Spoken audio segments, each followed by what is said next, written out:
목사님께서 설교 중에 종종 얘기하시지만 이 성경 속에서 뭔가가 단절되는 이야기가 나온다면 그것은 이제 곧 하나님에 의해 새로운 일이 시작될 것임을 예고합니다.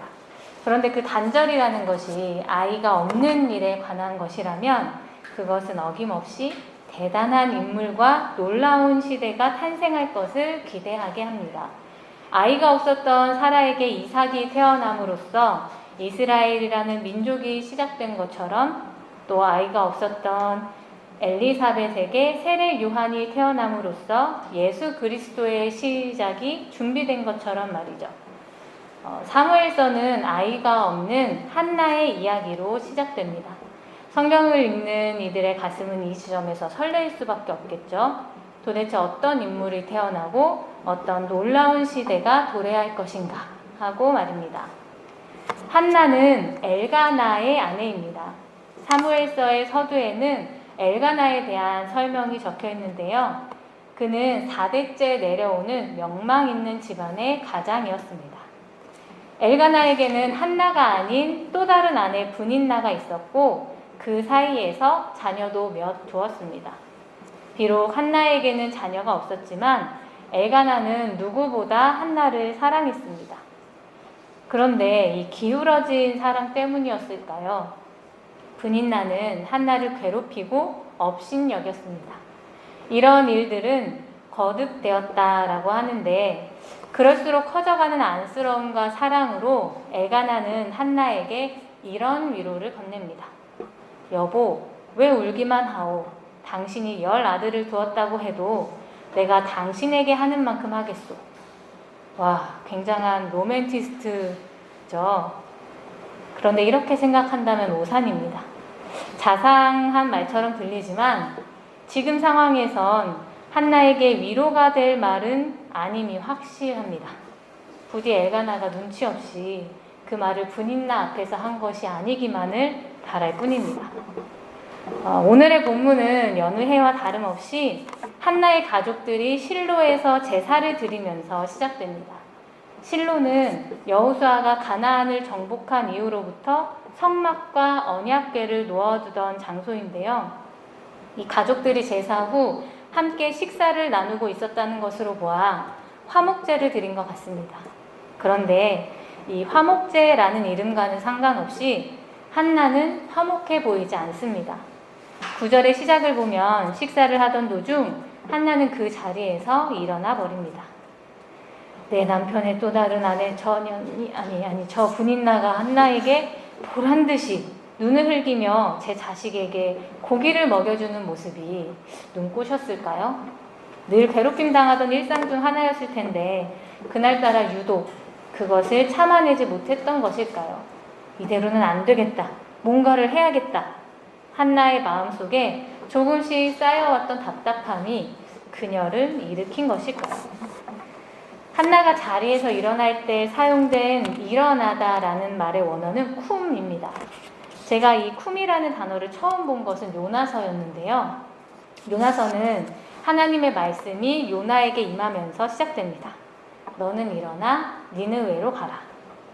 하나님께서 아미떼의 아들로 살아가던 요나를 예언자라는 새로운 삶의 자리로 부르실 때 하셨던 말씀이 일어나라 쿰입니다. 그리고 이 단어는 한 번 더 사용되는데요. 요나가 하나님의 얼굴을 피하려고 다시스로 가는 배를 탔고 거기서도 하나님으로부터 꼭꼭 숨어버리겠다며 배의 밑바닥까지 내려가 깊은 잠을 자버립니다. 하나님께서는 그런 요나에게 선장의 입을 통해서 말씀하십니다. 자는 자여 일어나라. 이때 사용된 단어도 역시 일어나라 쿰입니다. 하나님께서 계속해서 요나를 흔드시고 깨우시는 것이죠. 이처럼 쿰이라는 단어는 성경에서 주로 하나님께서 사람들을 깨우시고 일으키실 때 사용됩니다. 쿰이라는 단어는 또 이렇게도 사용됩니다. 이제 어린이 부서에서 매주 순서대로 시편을 한 장씩 읽고 있는데요. 아이들이 가족 여행을 가서도 할머니 댁에 가서도 심지어 고깃집에 가서도 어김없이 어디서나 줌을 켜고 들어와서 말씀을 읽고 있습니다. 그 아이들의 성실함이 무척이나 기특하죠. 지난주에는 시편 30편을 읽었습니다. 다윗이 수렁에서 자기를 건져달라고 구해달라고 하나님께 호소하고 있는데 참아왔던 지연이가 결국 한마디를 했습니다. 전도사님, 다윗은 왜 자꾸 해달라고만 해요? 그렇습니다. 아이들만큼이나 꾸준하고 성실하게 다윗은 이제껏 매주 하나님께 해달라고 떼썼습니다. 다윗의 집요함을 보고 있자니 지연이가 질렸나 봅니다. 그래서 제가 말이야, 자기를 도와줄 사람이 하나님밖에 없어서 그랬을 거야. 또 얼마나 도움이 절실히 필요했으면 그랬겠니. 사실 나라도 그렇게 떼쓰는 소리를 들으면 지칠 텐데 말이야. 그런데 지연아, 하나님은 말이야 지치지 않아. 하나님은 끝까지 다 들어주셔. 그래서 하나님이 최고인 거야 라고 구구절절하게 지연이가 내 말을 듣다가 또 질려버리지 않을까 초조해하며 대답해 주었는데요. 옆에서 듣는 사람이 질려버릴 정도로 하나님께 간구할 때 말이에요. 그때 다윗이 하나님께 호소하며 주님 일어나십시오 라고 말합니다. 이때 사용되는 단어 역시 쿰입니다. 하나님뿐만 아니라 우리 역시 하나님께서 나를 향해 일어나 주시길, 또 우리에게 하나님의 일을 일으켜 주시길 소망하고 구할 수 있는 것이죠. 어쩌면 한나는 이 엘가나의 사랑에 힘입어서 애써 자신의 처지를 위로하며 자족하며 살아갈 수도 있었습니다. 엘가나의 사랑에 마음 놓고 아니 이 상황에서 무슨 열아들이냐며 자신의 모든 히스테리를 그에게 마음껏 퍼부으며 살았을 수도 있었겠죠. 하지만 한나는 엘가나에게서 일어났습니다. 또 한나는 어쩌면 자신의 고통의 원흉인 분인나와 한판 싸울 수도 있었을 것입니다. 엘가나를 무기 삼아 분인나를 괴롭힐 수도 있었겠죠.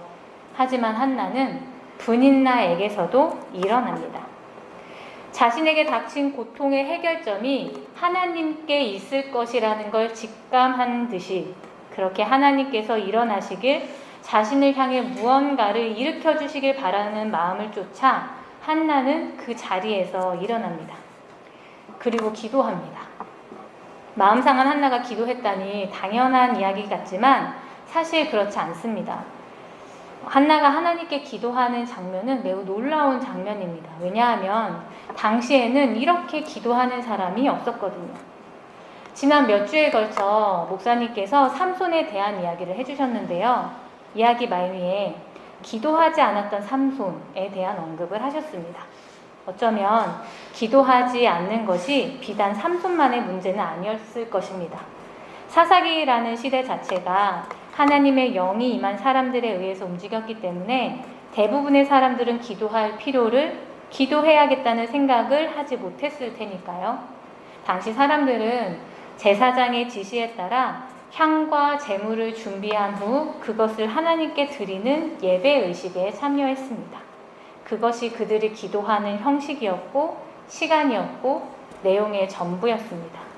그런데 한나는 형식도 시간도 내용조차도 그런 것들을 따질 여력이 없었습니다. 10절에서 한나는 흐느껴 울었고 15절에서는 슬픈 마음을 가눌 길이 없어서 주님 앞에 마음을 쏟아냈습니다. 한나는 일어났고 자신의 괴로운 심정이 하나님께 닿길 바랐고 또 그 마음을 쫓아 하나님께 쏟아부었습니다. 그랬더니 그것은 이전에는 없었던 새로운 기도가 되었습니다. 한나가 기도할 때 소리 없이 입술만 움직이는 장면이 있는데요. 엘리는 한나가 술에 취한 것이라고 말하지만 저는 그 장면이 남의 귀에 안 들리도록 은밀히 욕을 섞어가며 한나가 하나님께 분인나를 고자질하고 있는 것은 아닐까 싶습니다. 이 쏟아냈다라는 말은 말 그대로 콸콸콸이잖아요. 가릴 것 없이 터져나오는 형태일 테니까요. 일찍부터 사역을 시작하는 바람에 저에게는 점잖은 척해야 했던 시절이 있었습니다. 당시 볼 때마다 피를 거꾸로 솟게 만드는 그렇게 꼴보기 싫고 미웠던 사람, 그래서 저를 힘들게 했던 사람이 있었는데요. 사실 그 사람 때문이 아니라 제 안에 그 사람을 미워하는 마음이 있다는 사실 때문에 더욱 괴로웠습니다. 내 안에 미움이라는 감정이 스며들었다는 사실을 인정하기 싫었고 그런 스스로를 자책하며 부끄러워했습니다. 날마다 하나님께 간구했습니다. 하나님, 전 대체 왜 이거밖에 안 되는 걸까요? 그 사람을 사랑하게 해주세요. 기도는 열심히 했지만 그 기도는 저를 한 발자국도 나아가지 못하게 만들었습니다. 생각해 보세요. 내가 먼저 나를 인정하지 않고 감추고 아닌 척 하는데 하나님께서 그런 나에게 어떤 말을 하실 수 있겠습니까? 그런 거짓말의 기초 위에 무엇을 쌓아갈 수 있겠습니까? 내 마음을 말하는 걸 누추하게 여길 때가 있습니다. 감정을 말하는 게 미성숙한 일처럼 느껴지기 때문입니다. 은연중에 나쁜 감정과 좋은 감정을 나누고 좋은 감정은 기꺼이 내가 수용하지만 나쁜 감정은 없애거나 억누르려고 하기도 합니다. 이렇게 감정을 잘 숨기고 참아내서 통제하는 것이 멘탈이 좋은 사람이고 어른이고 또 체면을 차리는 일이라고 생각하죠. 사람들과의 관계에서는 참으로 신경 쓰이는 문제입니다. 그런데요, 우리가 이런 일에 익숙해질수록 어쩌면 하나님께 마음을 쏟아내는 일이 어색하고 어려워지고 있는 건지도 모르겠습니다. 와, 하나님 그 사람 진짜 최악이에요. 짜증나요, 짜증. 알죠. 제가 하나님이 그 사람도 사랑하시고 그가 잘하길 기다리고 계신다는 걸 제가 잘 알고 있어요. 하지만 전 아니에요. 전 하나님만큼 넓은 마음이 아니니까요. 저에게 바라는 게 뭔지는 제가 알고 있지만 오늘은 안 돼요. 와, 진짜 그 사람 거울도 안 보나. 사람이 어떻게 그래요? 아니, 어떻게 그렇게 당당하게 살아요? 하나님은 안 답답하세요? 하나님 왜 가만히 계세요? 왜? 막 블라블라. 거친 것 같지만 이렇게 기도하면 안 될까요? 내가 느끼는 감정과 생각을 꾸밈없이 하나님께 말하는 거요. 하나님께 말하는데 거르고 숨겨야 되는 단어가 필요할까요? 화나는 일을, 억울한 일을, 부끄러운 일을, 열받는 일을, 답답한 일을, 우울한 일을, 걱정되는 일을, 두려운 일을, 무료한 일을, 필요한 일을 솔직히 있는 그대로 하나님께 말해보면 어떨까요? 그래야 하나님께서 그 부분에 대해서 그리고 그 다음에 대해서 나에게 뭐든 말씀하실 수 있지 않을까요?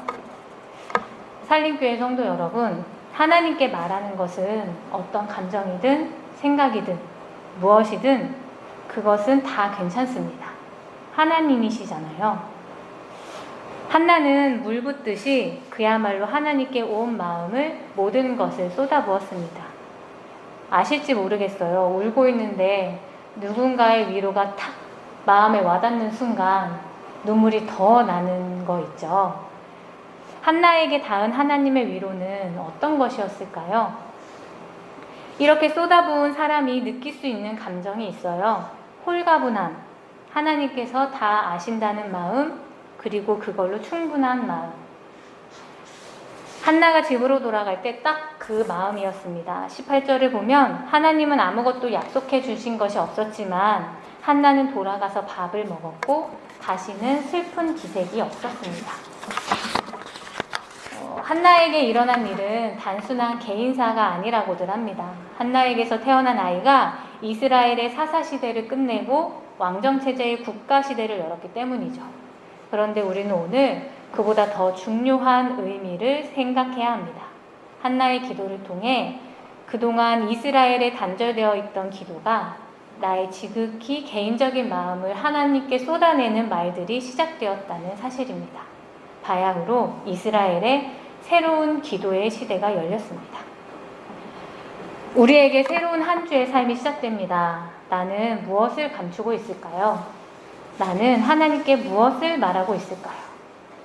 하나님과 나 사이에 단절되어 있는 말들을 쏟아내는 한 주를 보내면 좋겠습니다. 그리하여 어제와는 다른 새로운 날을 열어가길 소망합니다. 우리 함께 말씀을 생각하며 기도하겠습니다.